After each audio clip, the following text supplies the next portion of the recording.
कहानी का नाम सुनते ही हम सब उसे सुनने के लिए आतुर हो ही जाते हैं, फिर चाहे हमारी वह कहानी कई बार सुनी हुई ही क्यों ना हो।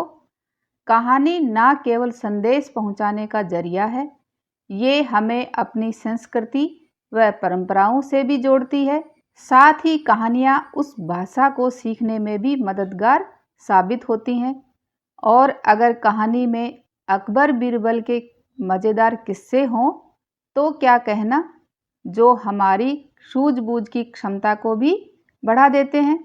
तो चलिए बच्चों, आज हम पढ़ते हैं एक कहानी जिसमें बीरबल की चतुराई से सब हैरान रह गए। हमारी आज की कहानी का नाम है असली माँ।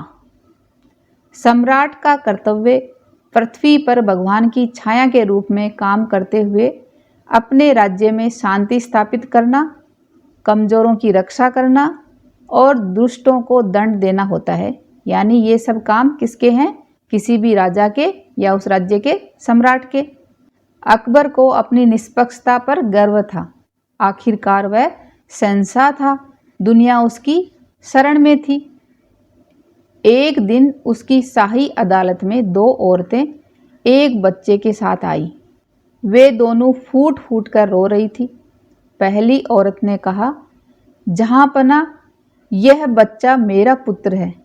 मैं बहुत बीमार थी और इसकी देखभाल नहीं कर सकती थी, इसलिए मैंने इसे अपनी सहेली के पास छोड़ दिया था। किंतु अब जब मैं ठीक हो गई हूँ तो ये मुझे मेरा पुत्र देने से इनकार कर रही है। इस पर दूसरी औरत ने चीख कर अकबर से कहा, मेरे भगवान, यह झूठ बोल रही है। यह मेरा पुत्र है और मैं इसकी माँ हूँ। यह औरत इस तरह की कहानियाँ सुनाकर मेरे पुत्र को ले जाना चाहती है। अकबर यह निश्चय नहीं कर पा रहे थे कि औरतों को कैसे न्याय दिलाया जाए, यानी उनका फैसला कैसे किया जाए। उसने अपने सबसे बुद्धिमान मंत्री बीरबल को अदालत में बुलाया। बीरबल ने एक के बाद एक दोनों औरतों की बात सुनी और सिर हिलाया। फिर वह अकबर की ओर झुका और बोला, जहाँपना, दोनों ही औरतें इस बच्चे की माँ होने का दावा कर रही हैं, इसलिए हम इन दोनों को बच्चा दे देते हैं। बादशाह के साथ साथ अदालत ने भी बीरबल को आश्चर्य से देखा, क्योंकि सबने यही सोचा कि बच्चा तो एक है और इसकी माँ दो हैं, तो कैसे देंगे। बीरबल ने द्वारपाल से कहा, इस बच्चे को पकड़कर शाही कसाई को दे दो और उसे इसके दो भाग करने को कहो, यानी बच्चे को दो हिस्सों में काट दो। जब द्वारपाल ने पहली औरत के हाथ से बच्चे को लिया तो वह जोर से चिल्लाई और बादशाह के पैरों पर गिर गई। उसने विनती की, दया मेरे प्रभु, मेरे बच्चे को नुकसान मत पहुंचाओ। दूसरी औरत को ही मेरे बच्चे को रखने दो। मैं अपनी शिकायत वापस लेती हूँ।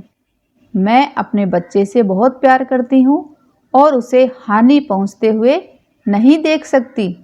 ये बादशाह अकबर हैं, ये बीरबल और ये दोनों औरतें जो इस बच्चे के लिए झगड़ रही थी।